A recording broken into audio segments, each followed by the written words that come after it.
2022 সালে জাপানের সাথে জার্মানির খেলা ফিফা ওয়ার্ল্ড কাপ 2022, ওই খেলায় জিতেছিল জাপান। লক্ষ লক্ষ মানুষ খেলা দেখতে যায়, তো এত ডাস্টবিনও তো নাই। তো যারা ডাস্টবিনে জায়গা পায় নাই, তারা এই যে চকলেটের প্যাকেট, পানির বোতল, চিপসের প্যাকেট তারা এদিকে সেদিকে রেখে দিয়েছে। জাপানের ভক্তরা, জাপানের ফলোয়াররা as a part of their celebration, তারা খেলার পরে পুরো স্টেডিয়ামের সব ময়লা আবর্জনা ক্লিন করে তারপরে বিদায় নিয়েছে।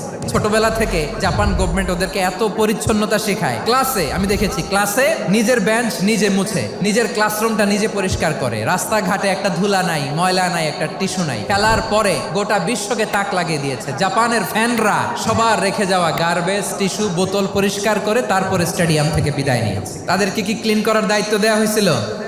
তাদের আকল, তাদের সিক্স সেন্স তাদেরকে বলেছে। চিন্তা করছেন? তার মানে জাপানিজদেরকে যে গ্রুমিং করে শিখানোর মাধ্যমে পরিচ্ছন্ন বানানো গেছে। ওরা যেমনি মানুষ, আমরাও মানুষ। আমাদের সন্তানদেরকে শেখালে তারাও পারবে কিনা?